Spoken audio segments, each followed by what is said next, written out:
pueden salir nuestros niños, mientras los adultos se pueden quedar en sus asientos y compartir con nosotros la escritura en Oseas capítulo 5. Vamos a estudiar en esta mañana Oseas capítulo 5, por favor. ¿Ya tiene su Biblia a mano? Oseas capítulo 5. Vamos a leer en el nombre de Jesús. Dice así: sacerdotes, oíd esto y estad atentos, casa de Israel y casa del rey, escuchad, porque para vosotros es el juicio, pues habéis sido lazo en Mizpa y red tendida sobre Tabor, y haciendo víctimas han bajado hasta lo profundo. Por tanto yo castigaré a todos ellos. Yo conozco a Efraín, e Israel no me es desconocido, porque ahora, oh Efraín, te has prostituido y se ha contaminado Israel. No piensan en convertirse a su Dios, porque espíritu de fornicación está en medio de ellos y no conocen a Jehová. La soberbia de Israel le desmentirá en su cara. Israel y Efraín tropezarán en su pecado, y Judá tropezará también con ellos. Con sus ovejas y con sus vacas andarán buscando a Jehová y no le hallarán. Se apartó de ellos y no le hallarán, se apartó de ellos. Contra Jehová prevaricaron, porque han engendrado hijos extraños. Ahora en un solo mes serán consumidos ellos y sus heredades. Tocad bocina en Gabaa, trompeta en Ramá, sonad alarma en Bet-Aven, tiembla, oh Benjamín. Efraín será asolado en el día del castigo, en las tribus de Israel hice conocer la verdad. Los príncipes de Judá fueron como los que traspasan los linderos. Derramaré sobre ellos como agua mi ira. Efraín es vejado, quebrantado en juicio, porque quiso andar en pos de vanidades. Yo pues seré como polilla a Efraín y como carcoma a la casa de Judá. Y verá Efraín su enfermedad y Judá su llaga. Irá entonces Efraín a Asiria y enviará al rey Jareb, mas él no os podrá sanar, ni os curará la llaga. Porque yo seré como león a Efraín y como cachorro de león a la casa de Judá. Yo arrebataré y me iré, tomaré y no habrá quien liberte. Andaré y volveré a mi lugar hasta que reconozcan su pecado y busquen mi rostro. En su angustia me buscarán. Oremos al Señor. Padre, tu palabra es fiel, tu palabra es santa, tu palabra es útil, tu palabra nos enseña, tu palabra nos redarguye, tu palabra nos edifica, tu palabra también nos alienta, Señor. Y por eso que en esta mañana, con plena certidumbre, Señor, de que tú estás en medio nuestro, después de alabarte y glorificarte, Señor, queremos poner atención a lo que tú quieras enseñarnos, Señor, a través de tu palabra. Te ruego, Dios, que me ayudes en mi debilidad para poder expresar, Señor, lo que el texto enseña y que tu pueblo, Señor, pueda ser edificado en este día. Te doy las gracias, Señor, por el privilegio que me das de predicar tu palabra y, Señor, te ruego que este hombre imperfecto, Señor, pueda predicar tu palabra perfecta y que la gloria sea tuya, Señor, y no de aquel que la expone. Oramos en el nombre de Jesús. Amén. Amén. Cuenta la historia de un hombre llamado André Poultier, de Francia, de Renoir, Francia. Él era un hombre dedicado a la perforación de los pozos. Era un hombre exitoso, de muchos amigos, mucho dinero. Y un día, con unos amigos en un restaurante, donde ellos compartían y bebían juntos, lo desafiaron a quién podía beber 39 vasos de Vermont en 10 minutos. Y él, confiando en su capacidad, ganó la apuesta y murió. Ganó la apuesta y murió. ¿Por qué doy ese ejemplo? Que es un hecho histórico y real, es conocido. Porque muchas veces no somos capaces de medir hasta dónde vamos a seguir avanzando sin esperar consecuencias. ¿Hasta dónde puede llegar nuestra obstinación y nuestra dureza, nuestra testarudez y seguir avanzando sin frenar. Y lo que está pasando en la historia de Oseas es un llamado de Dios múltiples veces a través de la historia de ese pueblo a que reflexionara y frenara en lo que estaba haciendo. Porque la obstinación, la dureza de la nación de Israel fue tan significativa que trajo gravísimas consecuencias. Pero así como ese hombre, André Poultier, el pueblo de Israel siguió y siguió y siguió hasta que fueron destruidos.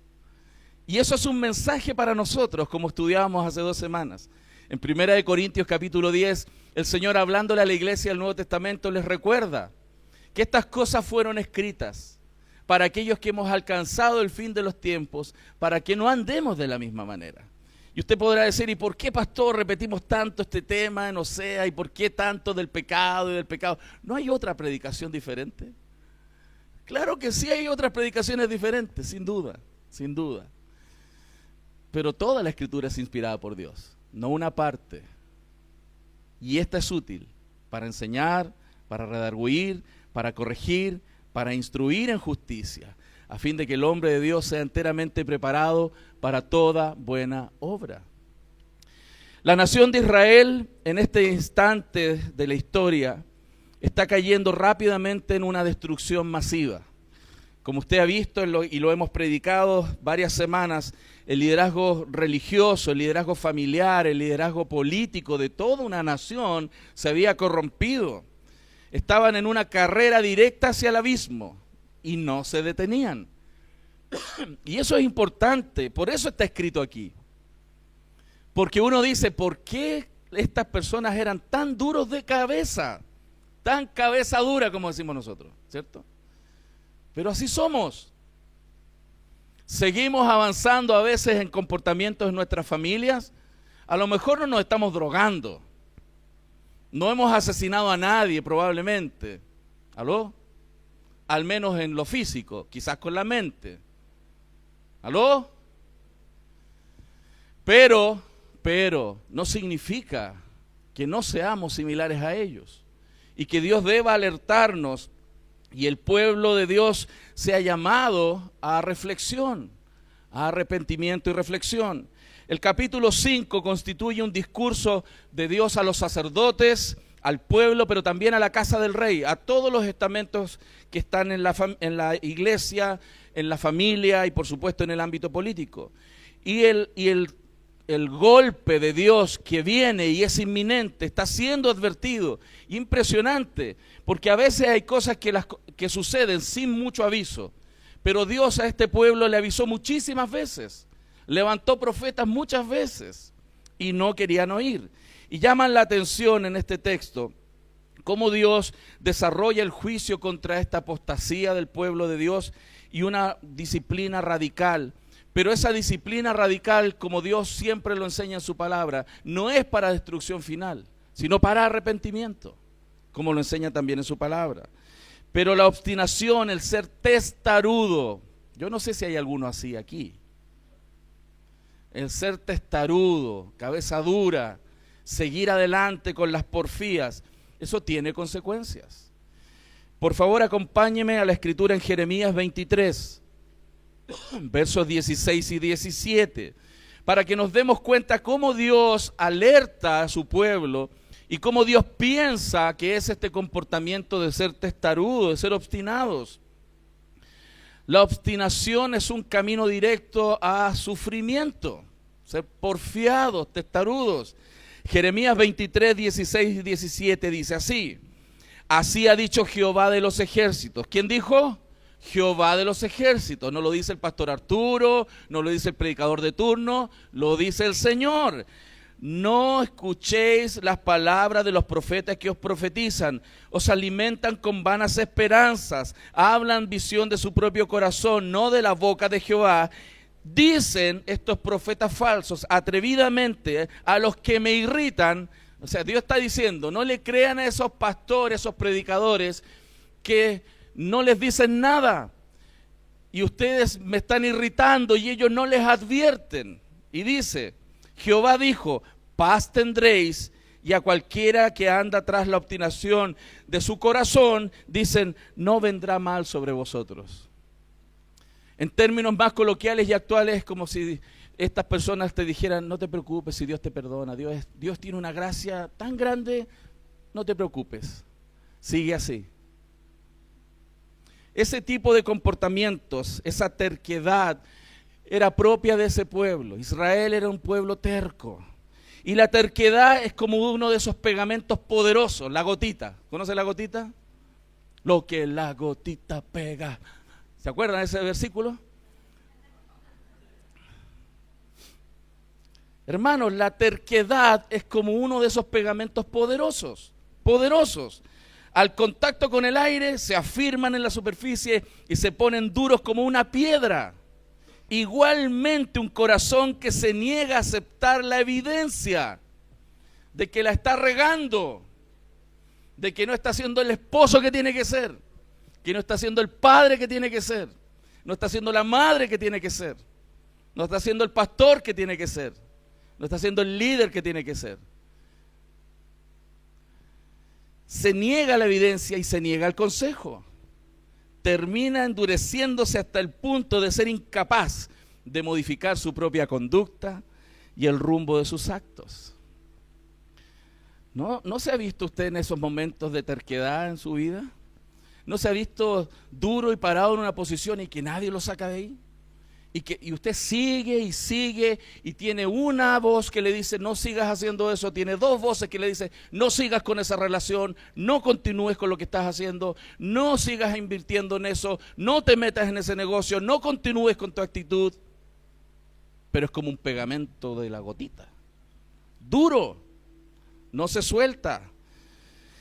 Por eso este texto de una u otra manera nos vuelve a realzar lo importante que es que el pueblo del Señor reflexione en estas áreas de su vida. Probablemente usted dirá, pastor, yo hoy día no mato a nadie, voy a la iglesia, sirvo al Señor, soy una buena persona. Hermano, hay áreas en nuestra vida que hay que revisar y tenemos que exponerla, y probablemente Dios ha usado diferentes situaciones o personas para hablarnos.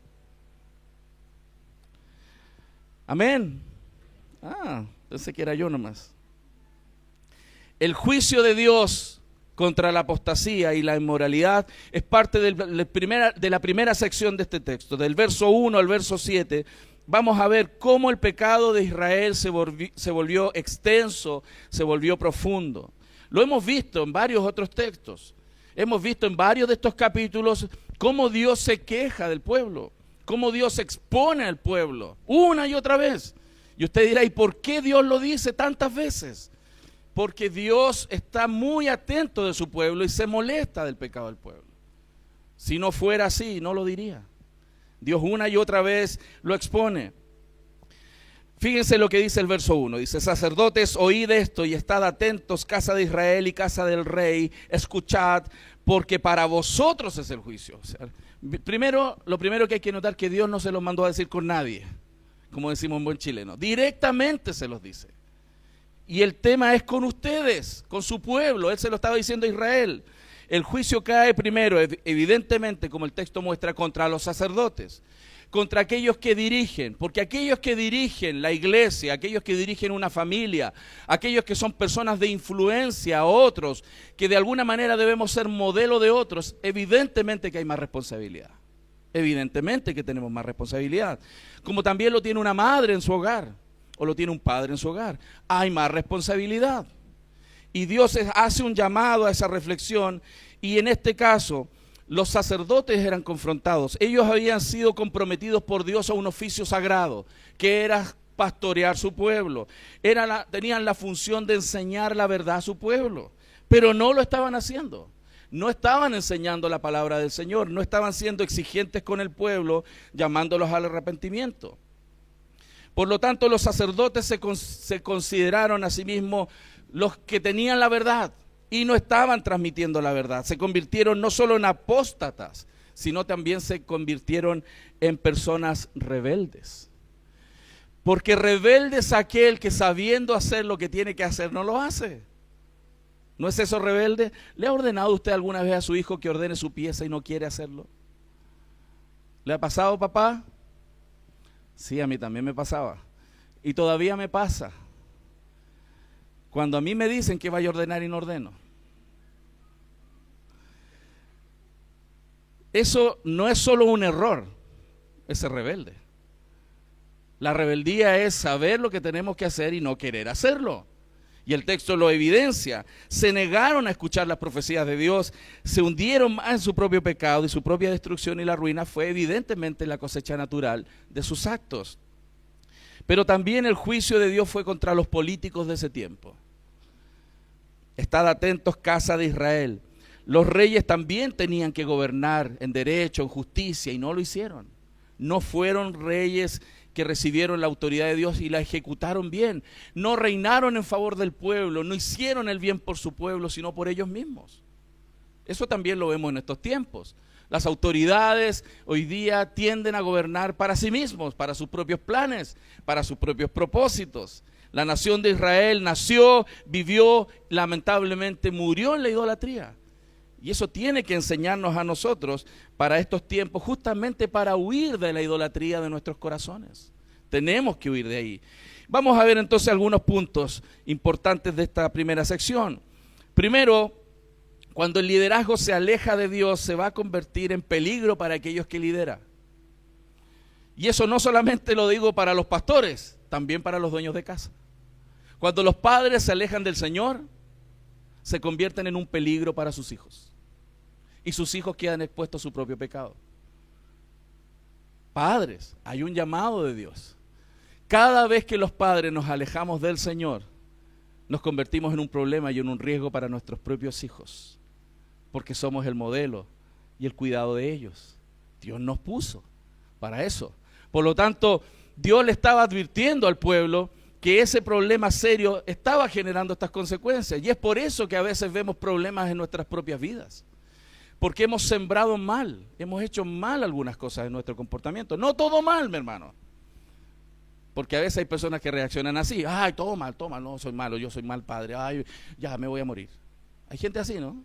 Sobre reacciona. Ya me separo, me divorcio. Se comportan como adolescentes. Todo mal, todo mal. No, no está todo mal. Pero atiende lo que está mal. Porque lo que está mal está causando serios problemas en tu vida y tu familia. Y tus hijos, tu matrimonio. Ellos tendrían que ser ejemplo, pero lamentablemente no lo fueron, pues habéis sido lazo en Mizpa y red tendida sobre Tabor. En vez de ser directrices correctas, animantes, personas que ejemplificaran la vida creyente, lamentablemente, en vez de ser una bendición, se convirtieron en un peligro para el pueblo.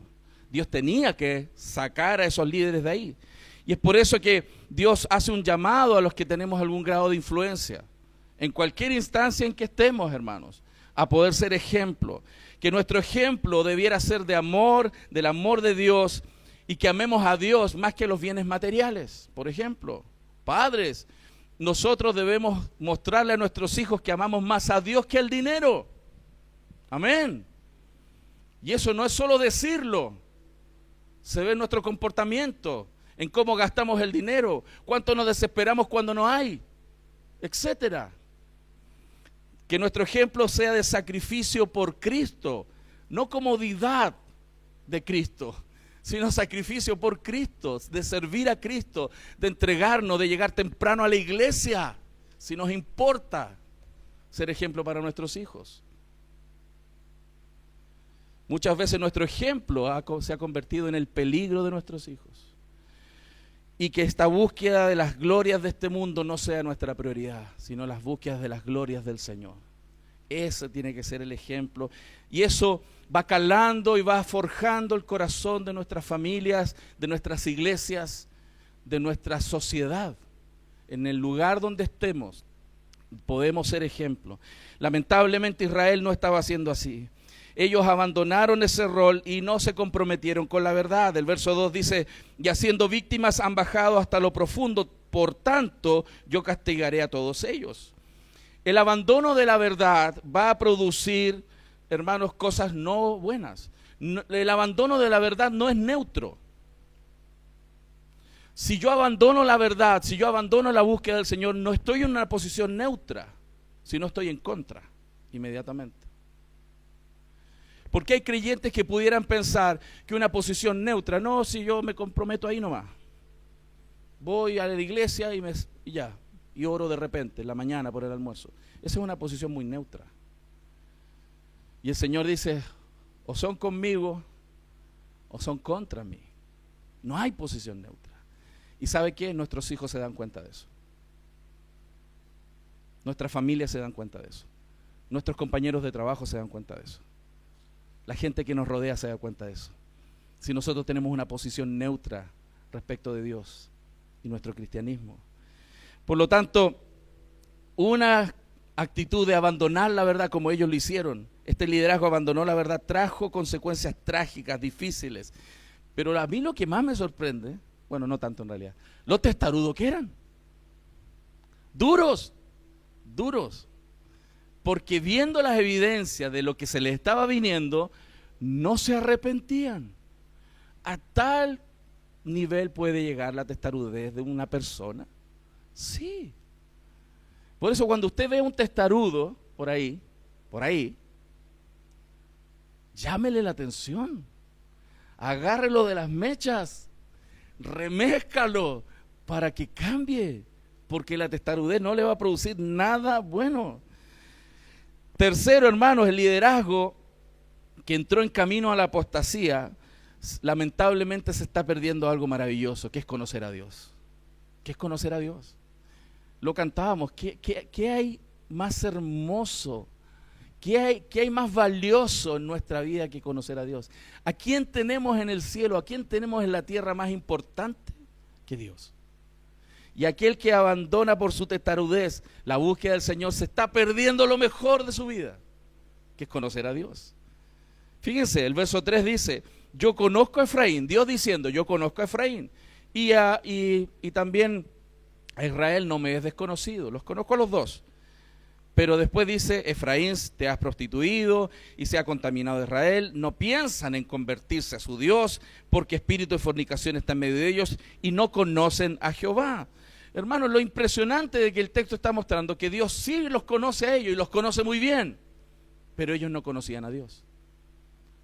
Y eso era lo triste. El Señor, que lo sabe todo, hermanos, el Señor te conoce muy profundamente. Conoce tu levantarte y tu acostarte. Conoce tus luchas, conoce tus dudas, conoce tus cuestionamientos, conoce tus pecados. Porque aquí no hay ninguno que no peque, ¿cierto? Y Él sabe. Nos podemos poner una máscara, pero el Señor nos conoce. Él lo ve todo, Él lo sondea todo. Es imposible encubrir nuestro pecado delante de Él. Sin embargo, es triste que no esté pasando lo contrario. Que los creyentes, el pueblo de Dios no conozca a su Dios. Dios se ha revelado justamente para eso, para que lo podamos conocer. Y lamentablemente este pueblo se estaba perdiendo. Y Dios, quien lo sabe todo y que en su presencia todo es manifiesto, como dice Hebreos capítulo 4:13, le estaba enrostrando a ellos que lamentablemente no le conocían y es más, no se querían convertir. ¿Cómo eran de duros que no se querían convertir de sus caminos? Y nosotros por eso tenemos que enseñarle a nuestros hijos con el ejemplo, pero también no solo con el ejemplo, sino que abrir las Escrituras y mostrarles quién es Dios. Porque a veces podemos caer en este error como padres. Hablo de nuestras familias. De decirle, hijo, ora, porque el Señor te escucha tus oraciones y Él sabe que estás ahí. O dice, hijo, lee tu Biblia. Pero yo no abro la Biblia con ellos. Eso es un error, porque no le estoy permitiendo a mis hijos conocer a Dios con mi ejemplo y con mis palabras. Las dos cosas son muy importantes si queremos ver cosas buenas en nuestra vida y en nuestros hijos, y no las graves consecuencias que produce un alejamiento del conocimiento de Dios. Hermanos, este es un llamado al pueblo de Dios, a nosotros. Lamentablemente esto eran cabeza dura, y yo espero en Dios que aquí no seamos cabezas duras, ¿ven? Amén, sino cabecitas blandas, no cabezas duras. Este texto muestra cosas bien interesantes.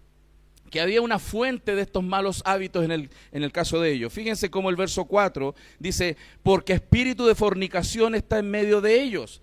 Ellos tenían hábitos malos, hábitos pecaminosos, pero había algo aquí, había una ignorancia en ellos. Ellos no estaban realmente conociendo al Señor, pero había un espíritu en el corazón de ellos que los apartaba de Dios. Los apartaba. Habían cosas más fuertes, habían intereses más fuertes en sus corazones que acercarse al Señor. Y yo creo que es bueno que usted y yo reflexionemos. ¿Qué nos interesa cada día? ¿Qué es lo que más nos apasiona en la vida? ¿Qué más nos apasiona? ¿Qué tanto trabajamos y por qué trabajamos? ¿Qué me levanta todos los días de la cama? ¿Qué me levanta todos los días de la cama? Porque ahí podemos empezar a encontrar qué está llevándose nuestras fuerzas, qué está llevándose nuestros afectos, qué se está consumiendo la oportunidad maravillosa durante esta vida de conocer al Dios vivo, de conocer al Señor. Lamentablemente este pueblo no pensaba convertirse a Dios. ¿Sabe lo que pasa cuando alguien peca? Cuanto más peca, más dispuestos están a pecar. Mientras más pecan, más dispuestos a pecar se van a poner, nos vamos a poner, y menos intenciones ni ganas vamos a tener de hacer lo correcto, porque empieza un deslizamiento. ¿Ha visto una bola de nieve alguna vez en los monitos animados? Que parten chiquititas así despacito, y después más grande, después agarra el coyote y se lo lleva así.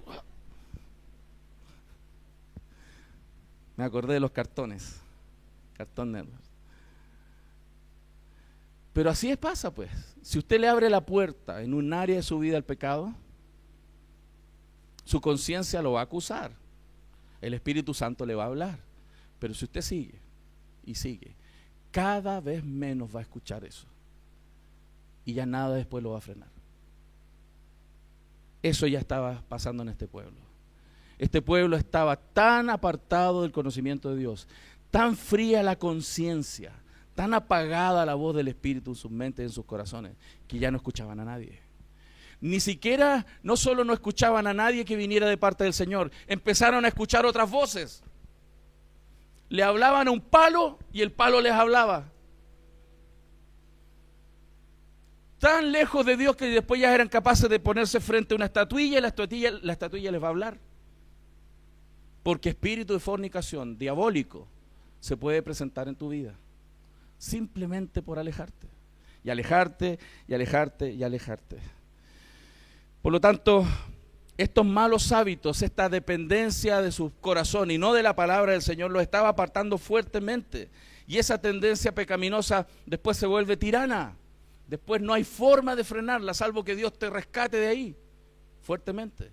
Por eso es importante, y es un llamado a nuestra vida familiar, a nuestra vida iglesia, a la necesidad de estar unos con otros, no solo animándonos a venir al Señor, sino exhortándonos unos a otros. Lamentablemente en estos tiempos individualistas, nos da cosa decirle a alguien que debe cambiar. Claro, porque algunos medio que ladran, ¿no? Tú le dices algo y le sale espuma de la boca a los hermanos. Entonces tenemos que aprender a recibir la confrontación, porque tu propio pecado te puede estar engañando y vas a llegar a ser como Israel. Porque cada vez más vas a pecar y tu conciencia ya no te va a acusar. Y vas a ser tan testarudo que puedes perder todo lo que Dios te ha dado en la vida. Puedes perder a tus hijos, puedes perder tu familia, puedes perder tu vida. Y evidentemente Dios no quiere eso.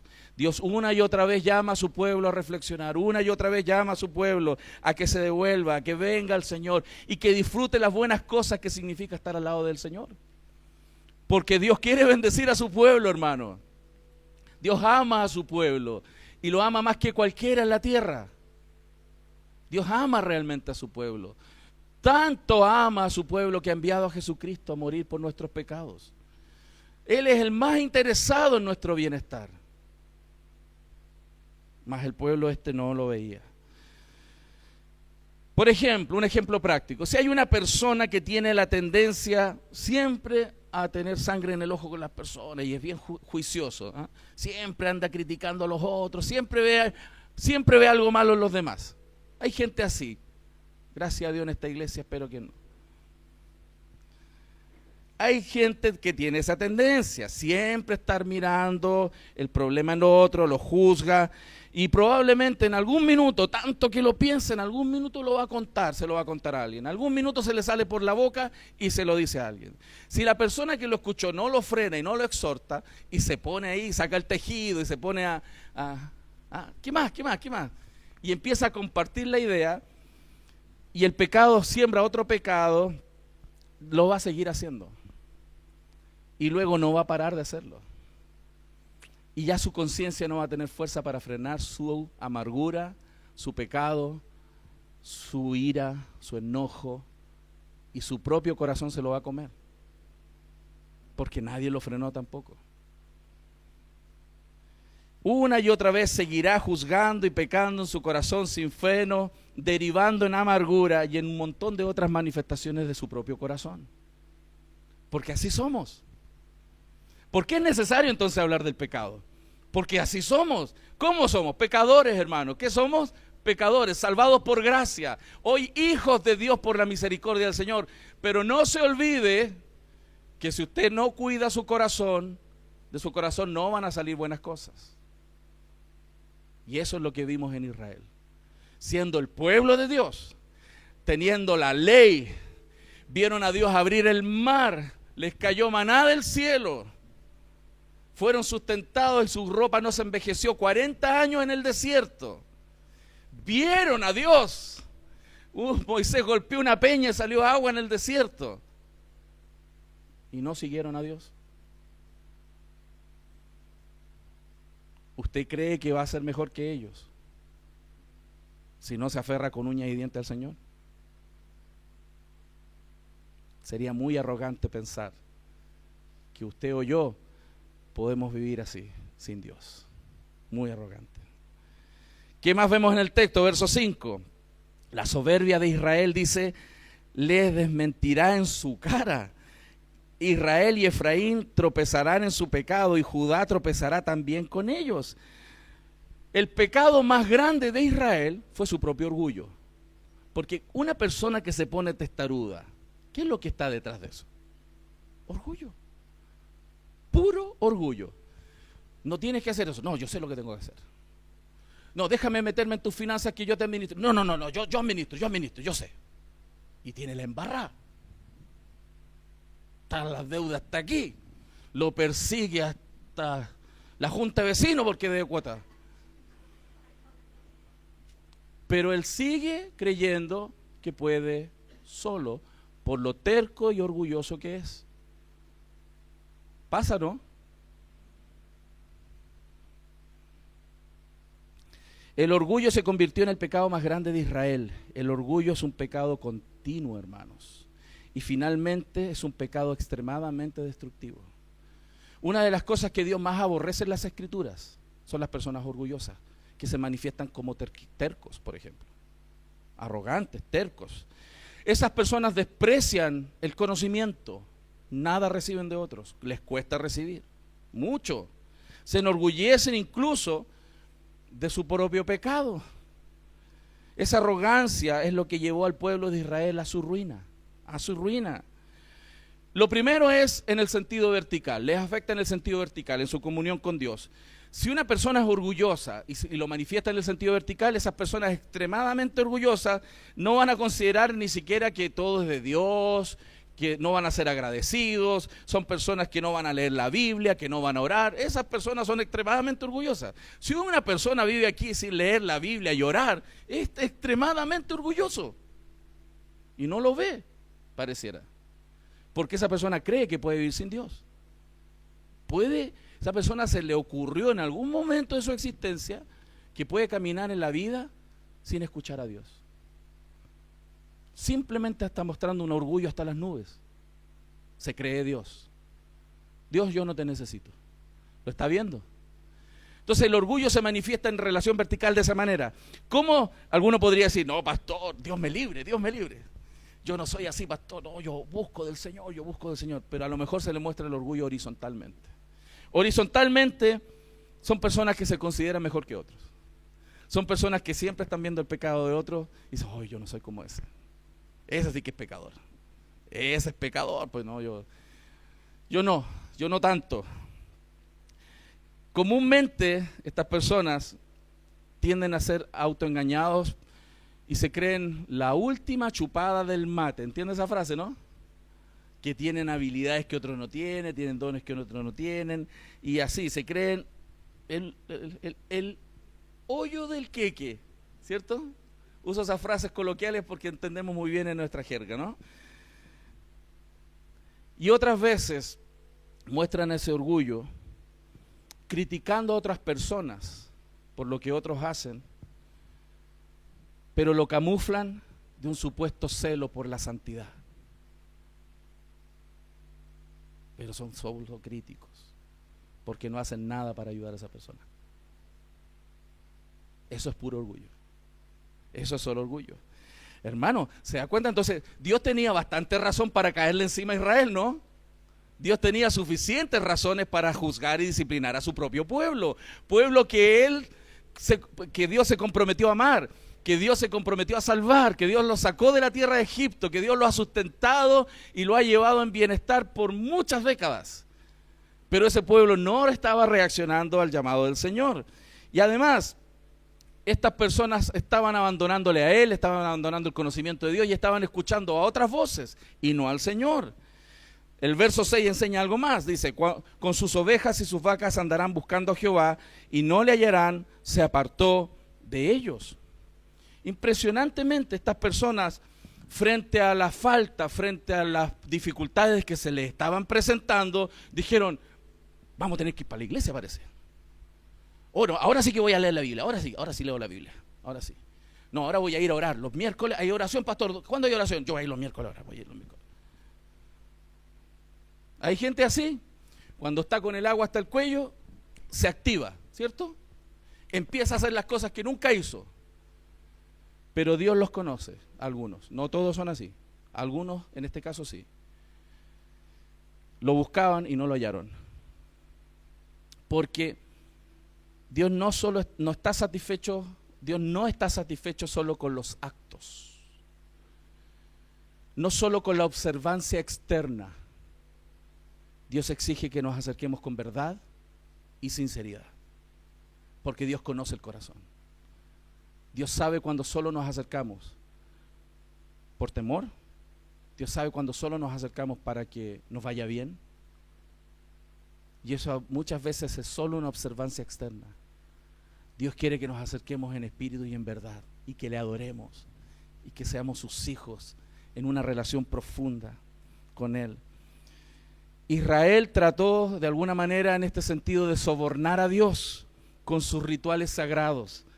Pero eso no es raro, hay gente que se acerca hacia el Señor, solamente con ritos externos, pero con un corazón lejano. Dios se quejó varias veces de su pueblo: este pueblo solo de labios me honra, pero su corazón está lejos de mí.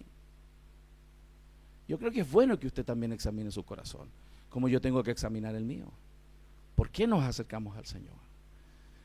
Si es honesto, si es verdadero, gloria a Dios, porque ese es el camino que tienes que continuar. Pero si Dios te habla en algún sentido de que solo te acercas a Él para que no te caiga un rayo, o solamente porque Él está interesado en algo que Él te puede dar, perfecciona tu corazón. Es necesario arrepentirse y acercarse bien, de manera correcta, delante del Señor. Dios no va a estar donde la verdad no está presente. Dios no va a manifestarse donde la mentira está presente. Dios no se encuentra donde su palabra es torcida. Dios no se va a encontrar donde su palabra es negada. Dios se va a encontrar donde su palabra verdadera es expuesta, creída y vivida. Eso es lo que hace el Señor. Así es nuestro Dios. Hermanos, si hay algo que hemos aprendido en la Escritura, en el Antiguo Testamento sobre todo, con mucha fuerza, que Dios no es sobornable, ¿cierto? Dios no es como los dioses que pintan las otras religiones. Si tú caminas de rodilla a tal parte, le prenden no sé cuántos inciensos, traes no sé cuántas lucas y las pones ahí en una bandejita, esos dioses van a acceder a algo en favor tuyo. Dios no es así y nunca lo será. Gracias a Dios por eso. Nunca lo será. Si usted y yo tuviéramos un Dios manipulable, estaríamos realmente en problemas. Porque si hay una persona que le tiene bronca y ora más a Dios para que le caiga un rayo, ¿Se imagina? Si Dios fuera sobornable y alguien viene con un billete para que usted lo echen del trabajo, imagínense en el lío que usted estaría. Y yo también. Gracias a Dios, Dios no es sobornable. Dios no es manipulable. Dios es justo. Dios es santo. Dios es digno de gloria. Y este pueblo prevaricó, verso 7, prevaricó contra el Señor. Tuvieron relaciones extramatrimoniales, fornicarias, y Dios trajo juicio, y en un solo mes estos niños serían consumidos y sus heredades. Lamentablemente hubieron gravísimas consecuencias. Sin embargo, Dios todo lo está haciendo muy avisado para que también el pueblo y nosotros tengamos oportunidad de arrepentirnos. Como les decía, la verdadera adoración necesita ser en espíritu y en verdad. Dios está esperando que nuestra adoración sea verdadera y sincera, bíblica y no anatema. Por lo tanto, en estos primeros versículos del 1 al 7, ¿qué vemos? El juicio de Dios contra la apostasía y la inmoralidad. Y vamos a ver en el verso 8 al 15 la disciplina radical. ¡Wow! Este sermón no está tan interesante parece, pero es necesario escucharlo. Fíjense que en los siguientes versículos comienza a ejecutarse disciplina. Hasta aquí nomás llegó la tolerancia y ahora viene el castigo. Ahora viene efectivamente el castigo. Dios es muy paciente. ¿Ha sido paciente Dios contigo? ¿Cuánto? Pero la paciencia tiene un límite.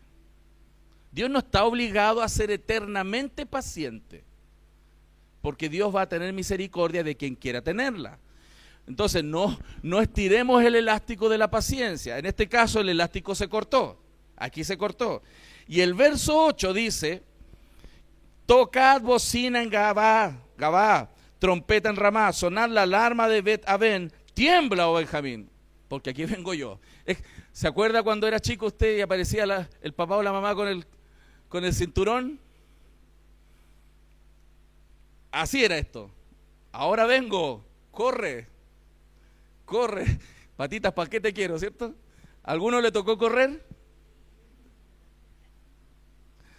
¿O la chancla? Imagínese si usted le tenía miedo a la correa o a un palo o lo que sea que haya sido quizás su vida. Aquí está Dios detrás. Esto sí que es grave. Y le pide que toque las trompetas en todos los pueblos porque ahora vengo yo a hacer juicio. Esto no es un imperio asirio babilónico que los va a consumir. Soy yo, dijo el Señor. Toquen bocina porque ahora vengo yo. Wow. Se suponía que Dios les iba a proteger, pero llegó el minuto donde Dios simplemente estaba liberando el castigo. El verso 9 muestra que esta disciplina también traería gran desolación. Dice, Efraín será asolado en el día del castigo. En las tribus de Israel hice conocer la verdad. Verso 11, Efraín es vejado, quebrantado en juicio, porque quiso andar en pos de vanidades. Hermanos, solo los necios se burlan del pecado. Solo los necios no van a comparecer delante del Señor en arrepentimiento. Solo los necios no se dan cuenta que están en la línea directa de enfrentarse con Dios. Solo los necios. La nación cayó en ese tipo de necedad. Y es importante tenerlo claro porque podemos ser tan tercos en algunas áreas de nuestra vida y estamos en línea directa a enfrentarnos con Dios y seguimos adelante.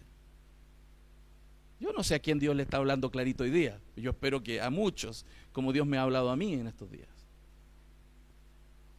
Porque a veces estamos en línea directa con Dios. Dios está tocando la bocina, viene el camión en contra y seguimos. Y seguimos. ¿Qué más vemos aquí? Que todo esto entonces no es por casualidad, no fue por sorpresa, Dios lo avisó. Le pregunto, hermano, ¿Dios le ha avisado de que algunas áreas usted tiene que cambiar?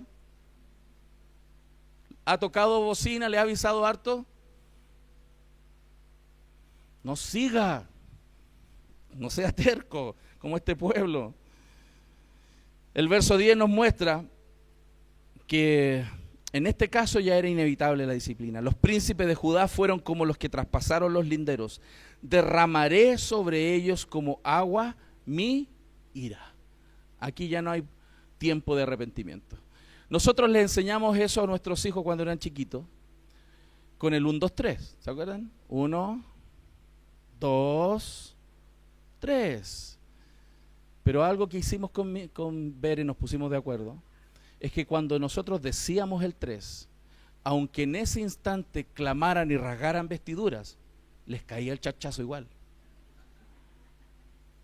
Nunca no les cayó el charchazo cuando llegué al 3. Siempre y sistemáticamente, cuando contamos 3 y ellos no habían reaccionado, les llegó el castigo. Porque su problema era la rebeldía de su corazón. Y a veces solo con vara se corrige. Aprendieron de eso. Después en el 2 corrían. Pero es que si no aprenden límites, van a ser como nosotros. Van a ser como nosotros. Que hoy día probablemente tenemos cicatrices en nuestras vidas porque no aprendimos a obedecer. ¿Cierto? Yo espero que usted no quiera eso para sus hijos. Estos príncipes de Judá fueron como los que traspasan los linderos, derramaré sobre ellos como agua mi ira. Es fuerte escuchar que Dios te diga algo así, sobre todo cuando decimos, no, que Dios es amor, Dios es paciente, Dios es misericordioso, Dios es un Dios de gracia. Por supuesto que es así, pero también es un Dios justo, un Dios que quiere a sus hijos y los va a disciplinar, y los va a disciplinar.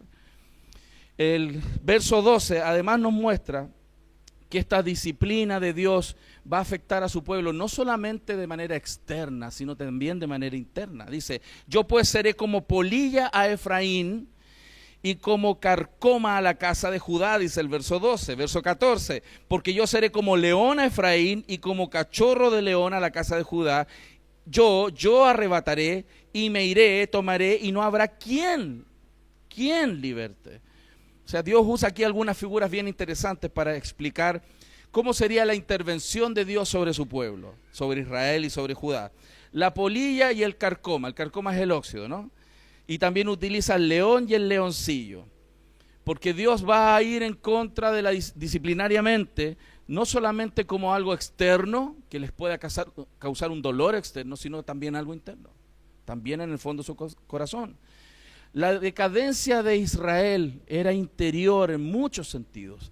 Tenían pecados ocultos, pero también estaban manifestaciones externas. Y es por eso que Dios vino tan fuerte sobre Israel. Y vino y asoló estos reinos, se desmoronaron estos pueblos. Y hermano, usted y yo sabemos la historia. Nunca más llegaron a ser nuevamente esas poblaciones a ser consideradas como Israel, salvo Judá. Por la pura misericordia del Señor. El verso 13 además dice, y verá Efraín su enfermedad y Judá su llaga, irán entonces Efraín a Asiria y enviará al rey Jareb, mas él no podrá sanar ni os curará la llaga. Ellos estaban tan enfermos moral y espiritualmente que cuando vienen los problemas sobre su vida, en vez de ir a Dios y arrepentirse, buscaron alternativa. Imagínense. En vez de venir al Señor, Dios estaba trayendo juicio sobre ellos. Y en vez de rasgar vestiduras y arrepentirse, dijeron, vamos a buscar ayuda con los asirios. Y fueron a buscar alternativas. A veces, hermanos, Dios va a traer disciplina a nuestras vidas.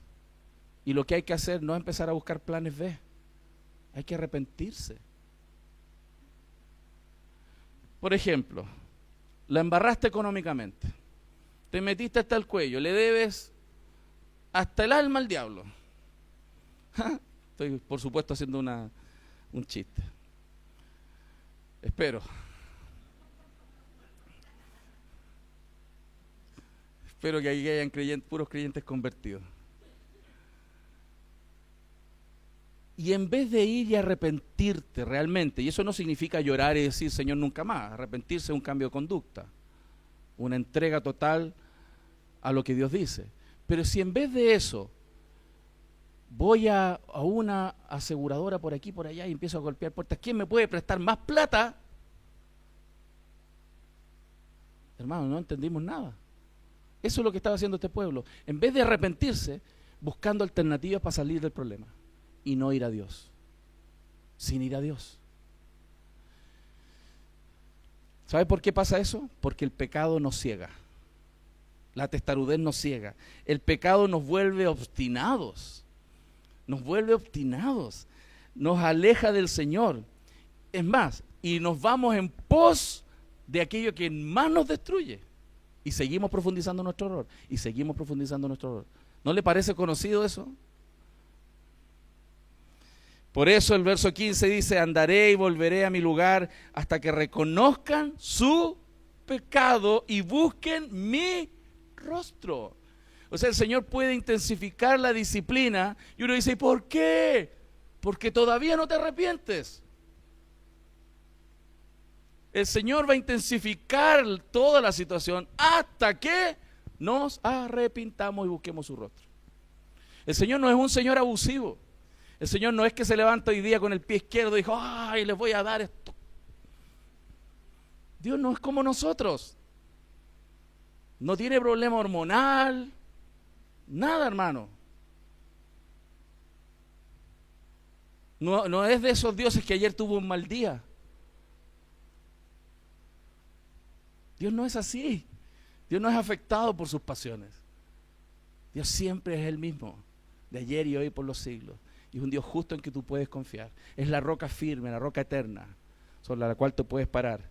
Y el Señor, si se decide a disciplinar a su pueblo, lo va a hacer tantas veces y en el tiempo que sea necesario, hasta que haya arrepentimiento y busquemos su rostro. Eso es lo que Dios quiere. Eso es todo lo que Dios quiere. Porque eso va a transformar nuestro corazón. El arrepentimiento y la confesión de nuestros pecados transforman nuestras almas. En su angustia, dice el texto, verso 15, me buscarán. Y es verdad, necesitamos hacer eso. Si tú crees que en tu corazón hoy no hay algo de qué arrepentirse, pídele al Señor que te muestre. Siempre hay. Porque si no, ya no estaríamos aquí. Y si hay áreas específicas en tu vida donde necesites arrepentirte, si hay áreas de adulterio en tu vida, de fornicación, de amor al dinero, de temor, de no confiar en Dios, de no ser agradecido, etcétera, etcétera, etcétera, tantas cosas, es hora de arrepentirse delante del Señor y valorar lo que Dios hace.